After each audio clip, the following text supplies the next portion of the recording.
Tudo bem, pessoal? Bem-vindos ao 3D Concursos. Então, mantendo o nosso compromisso com o aluno, então, durante a preparação para o TRT11, nós aqui do 3D Concursos ofertamos alguns cursos para esse concurso, para o cargo de contador especialmente. Então, o curso de contabilidade pública foi ofertado para os alunos, o de AFO também. E aí, mantendo o nosso compromisso, vamos resolver agora a prova, as questões de AFO, as questões objetivas, para o cargo de contador do TRT11. Beleza? Vamos lá? A gente vai responder a prova F6, tipo 2, para fins de comparação de ordem de questões e gabaritos. Tá? E aí, mantendo a nova dinâmica, eu queria agradecer aqui o aluno Manuel Martins da Silva Neto. Né? Qual é a dinâmica, professor? Que dinâmica é essa? O primeiro aluno que fizer a prova, mesmo que não tenha feito a prova, mas o primeiro aluno que me mandar a prova em PDF, não adianta ser foto. O primeiro aluno que me mandar a prova em PDF e o gabarito preliminar, aí esse pode sim, esse pode ser foto, né, para ajudar a montar aqui ele participa indiretamente da elaboração do material, porque eu tenho que pegar as questões, organizar em slides para passar aqui no vídeo para você. Então, esses alunos aí, eu sempre vou agradecer eles. Então, eu agradeço o Manuel Martins da Silva Neto pelo apoio e pelo envio da prova. Também está no meu grupo de dicas. Se você não faz parte ainda, venha para o nosso time. Vamos lá. Então, sem mais delongas, vamos para a questão 58. Sobre os princípios orçamentários, é correto afirmar. A periodicidade estabelece, é correto, né? A periodicidade estabelece que é vedada a inclusão de assuntos não relacionados à previsão de receita e fixação da despesa. Isto é, são vedadas caudas orçamentárias. Está tudo muito bonito, só que tem um detalhe. Isso aqui não é periodicidade, não. Isso aqui é exclusividade. O orçamento bruto determina que na lei orçamentária deve existir equilíbrio entre os montantes das receitas e despesas. Muito bonita a ideia, mas isso não é orçamento bruto, isso é equilíbrio. Universalidade estabelece que devem constar na LOA todas as receitas e despesas, verdadeiro. O equilíbrio orçamentário estabelece que tanto as receitas quanto as despesas devem ser apresentadas pelos seus totais. Aí aqui não é equilíbrio, aqui sim é orçamento bruto.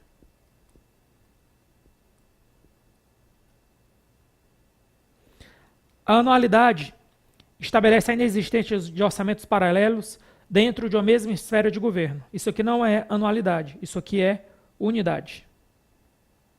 Então, realmente, pessoal, eu concordo com o gabarito preliminar oficial da banca C de casa. Vamos avançar. Durante a execução do orçamento público, podem surgir situações em que é necessária a realização de despesas não fixadas na LOA ou cuja dotação é insuficiente. É um exemplo desse mecanismo utilizado para alterar o orçamento. Pessoal, ele fala aqui, suprimento de fundo nada a ver, DEA nada a ver, superávit é fonte, não é o mecanismo. Só tinha duas opções para você, ou seria D ou seria A. Só que tem um detalhe, não é crédito inicial, é crédito adicional. E são três tipos de créditos adicionais, suplementar, especial e extraordinário. Então o gabarito realmente é letra A. Então não tenho o que conversar aqui não, também sem recurso no meu entendimento. Sobre o orçamento programa, é incorreto afirmar que... Aí, o que é que eu digo para os meus alunos? Cara, você tem que ser primeiro, numa questão de orçamento programa, estritamente técnico, no primeiro momento. Se a questão der uma viajada, aí você tem que se preocupar, que não foi o caso da questão. E outra coisa que eu digo para os meus alunos em aula, cara, sempre compare o orçamento programa com os outros orçamentos. Então, eu vou dar aqui uma revisão rápida, bem objetiva. Vou dar alguns exemplos. Então, vamos lá. O orçamento programa... ele é focado em indicadores, a medição. No orçamento tradicional, o foco era aspectos contábeis. Esse é um ponto. Segundo, no orçamento programa, a classificação é funcional programática. No orçamento tradicional, a principal classificação era unidades orçamentárias. No orçamento tradicional, agora, a ênfase é controle político. No orçamento programa, a ênfase é ser um instrumento de planejamento. Por aí vai. Então, você primeiro tem que ir por aí. Se isso aí, que é uma tabelinha que está no livro do Giacomoni, orçamento público, não for suficiente, aí sim você se preocupa, mas não foi o caso aqui. Quem tinha gravado aquela tabela, que está no meu material, está no livro do Giacomoni, tinha acertado isso aqui tranquilo. Então vamos lá. Sobre o orçamento programa, é incorreto afirmar, ele quer a opção errada. O principal critério está na portaria 42, ó. Aqui é a classificação funcional. Não está errado isso não, isso aqui está verdadeiro. O orçamento é o elo de interação entre planejamento e funções executivas. Saiu do livro do Giacomoni. A ênfase está nos meios, o que se compra, e não nas diretrizes, prioridades, objetivos e metas. Falso. Sabe por que isso aqui? Ó? O que se compra, a ênfase é orçamento tradicional. Tradicional. Então, esse é o gabarito mesmo. O controle visa avaliar eficiência, eficácia e efetividade, certo? A Lei 4.320 contém determinações para a elaboração da LOA, que são típicas do orçamento-programa. Alguns alunos podem até dizer assim, professor, eu vou tentar entrar com recurso aqui. Aí eu vou te dar uma dica. Marca mais certa ou a menos errada. Primeiro, a C está errada, porque a C é do orçamento tradicional. Na letra E, aí tem um ponto de polêmica aqui. Ele não falou, certo? Não estou defendendo a banca, mas vamos ser transparentes. Ele não falou que a Lei 4.320 introduziu o orçamento-programa. Isso aí estaria errado. Porque quem introduziu o orçamento-programa foi o Decreto-Lei 200 de 67. Ah, professor, mas eu entendi que isso aqui foi meio como se tivesse criado. Não foi o que eu entendi. Mas para quem está precisando, tente entrar com recurso, tente anular a questão. Dizer que na letra E também está errada, porque ele deu a entender que a Lei 4.320 introduziu o orçamento-programa, o que não é verdade que ele escreveu, mas você pode tentar. Se você está precisando, tente. Então, o que é que eu tenho para te dizer? A Lei 4.320, ela deu suporte para os elementos iniciais que depois foram formalmente instituídos pelo Decreto-Lei 267. Esse é o mais certo. Mas por que eu estou falando isso? Porque eu já vi questões darem a entender que a Lei 4.320 deu suporte inicial, e eu já vi questões dizer que não, que na verdade só no Decreto-Lei 200 é que se pode falar em orçamento-programa. Então, quem pensou desse outro jeito, que também não está tão errado, certo? Mas eu entendi o que o Zanaldo quis dizer, mas às vezes, na hora do nervosismo, o aluno não interpretou corretamente, tente entrar com recurso aqui também. Acho frágil, mas entre, se você está precisando. Certo? Mas eu considerei aqui que aqui está certo também. Eu só coloquei esse X para dar uma explicação melhor. Questão 61. Sobre a administração financeira e orçamentária, é correto afirmar que a abertura de créditos adicionais suplementares fere o princípio orçamentário da exclusividade. Falso. Aqui tem outra pegadinha de prova. Preste atenção. Eu falo isso direto no meu curso presencial e falo nos cursos online também, no 3D Concursos. Uma coisa é ser exceção. Outra coisa é ferir. Ferir quer dizer que nem nas exceções está. É inconstitucional. Ferir é isso. Aí eu te pergunto, autorizar a abertura de créditos suplementares na LOA é inconstitucional? Não, não é inconstitucional. Se não é inconstitucional, não fere o princípio. Não fere, porque não é inconstitucional. Mas é uma das exceções do princípio. Então, dica para a sua vida, porque a prova faz parte da sua vida daqui para frente. Ferir um princípio é uma coisa, é ser inconstitucional. Ser exceção ao princípio é outra, que não tem nada a ver com ferir o princípio. Então, só para deixar claro, ser exceção, ter exceção e ser a exceção é exceção ao princípio, mas é constitucional. Ferir ao princípio é inconstitucional, são coisas distintas. Então, por isso que aqui está errado, porque não fere o princípio. Não fere. A lei orçamentária é o elo entre o PPA e a LDO. Pessoal, sem brincadeira, deixa eu falar um negócio para você.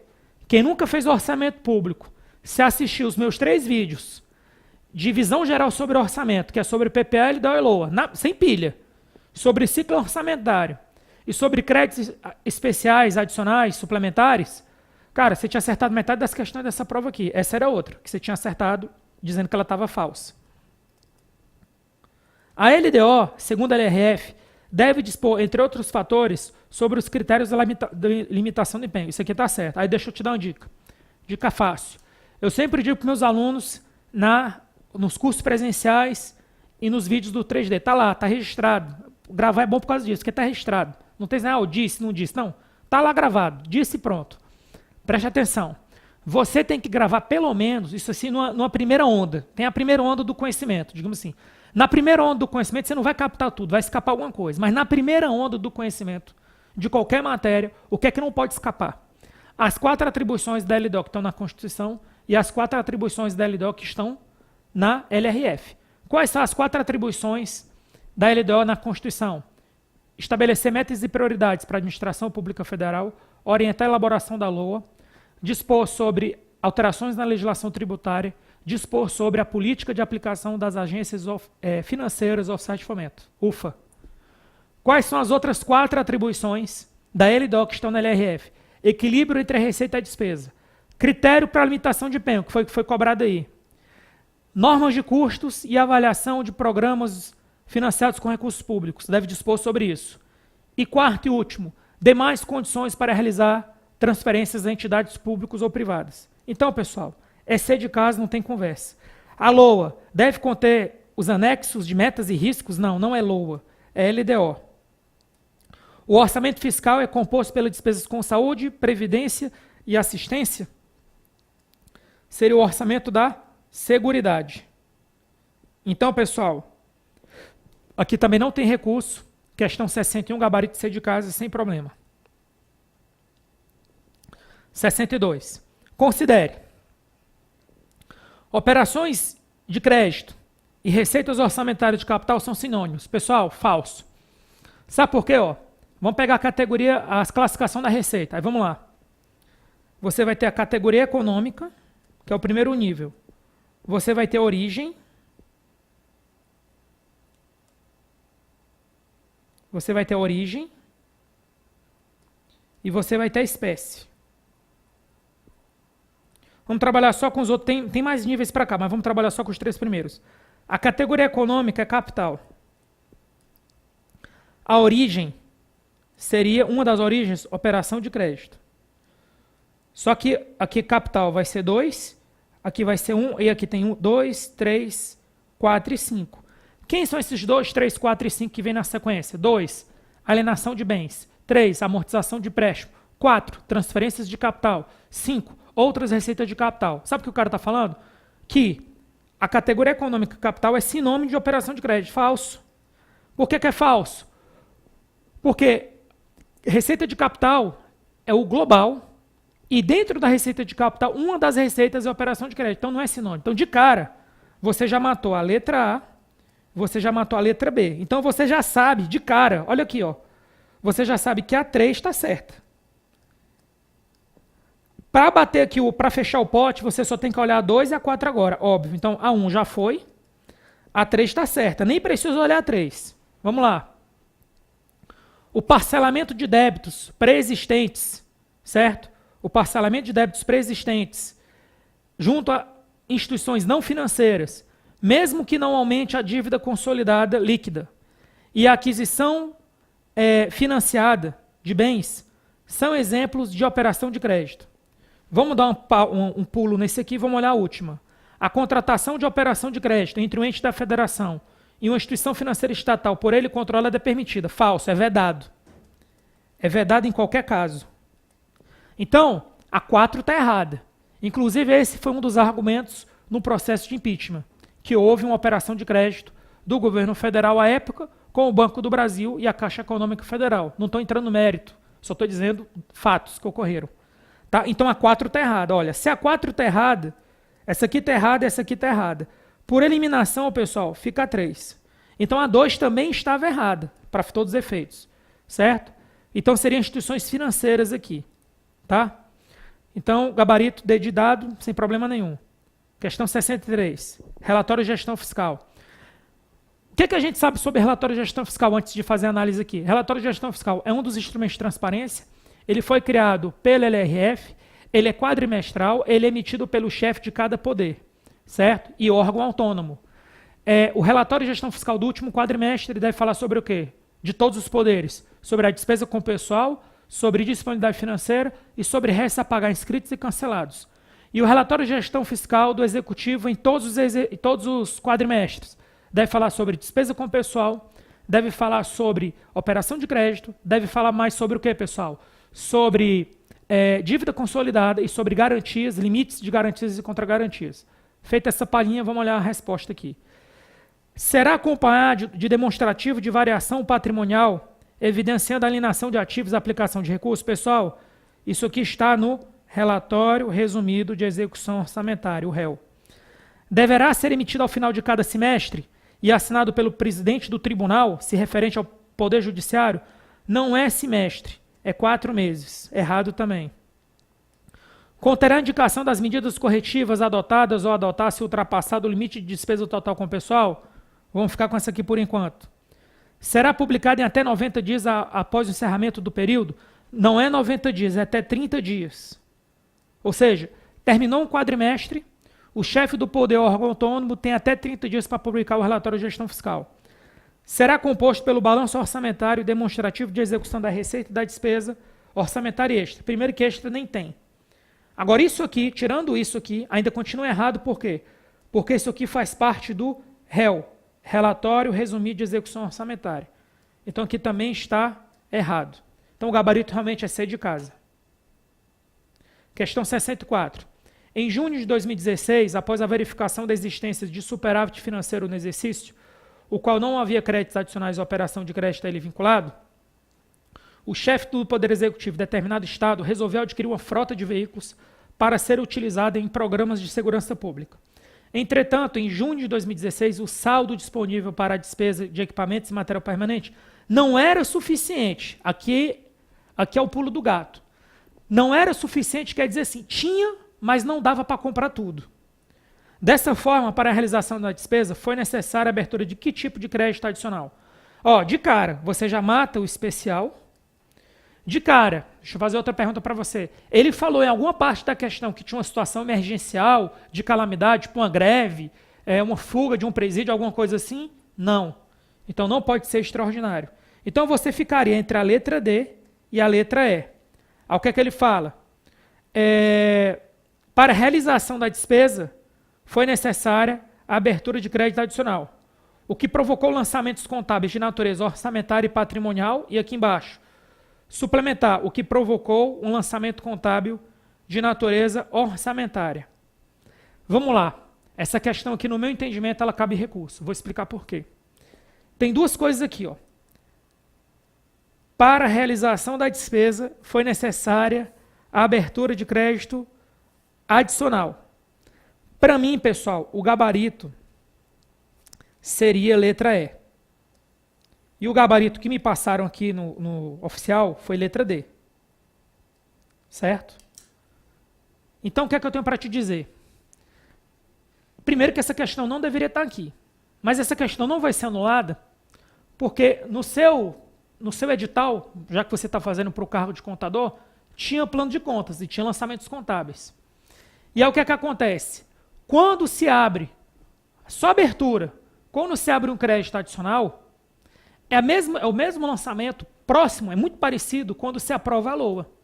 Aí eu te pergunto, você que estudou, quando se aprova a LOA, existem lançamentos no subsistema patrimonial? Não. Você só tem lançamentos no subsistema orçamentário.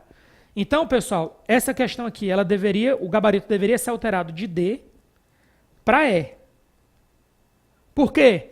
Porque não tem lançamentos de natureza patrimonial na abertura do crédito suplementar. Depois, óbvio, na hora que for liquidar, na hora que for receber o material, aí vai ter subsistema orçamentário, patrimonial de compensação. Mas no momento da abertura do crédito suplementar, assim como no momento da abertura da LOA, você só trabalha, certo, com o subsistema de natureza orçamentária. Beleza? Então aqui cabe um recurso sim, alterando de D para E. Beleza? Questão 65. Essa questão foi do controle externo, eu trouxe. O gabarito foi letra E. Eu não vou comentar ela não, mas pelo que eu vi aqui, regular, irregular, regular com ressalva. Para ser regular com ressalva, não pode ter tido dano ao erário. Se tiver dano ao erário, tem que ser irregular. Beleza? Vamos lá, então, fechou. Pessoal, espero que tenham gostado dos comentários. Você viu onde cabia recurso e onde não cabia recurso, né? Veja a sua situação. Uma coisa é certa. Mesmo independente do que eu falei aqui, se você tem sua opinião, você deve seguir sua opinião, sua intuição. Eu não concordo com o que o professor falou nesse ponto aqui. Entre com recurso. Beleza. Eu estou apenas dando a minha opinião, mas pensando principalmente em como você deve se portar em provas futuras. Aí, eu acho importante você seguir algumas coisas que eu falei aqui. Pensando no futuro, algumas coisas que eu falei aqui vale a pena você absorver, não para entrar com recurso, etc. Mas para, independente de recurso, você ir bem na prova, beleza? Fiquem com Deus e até a próxima prova comentada.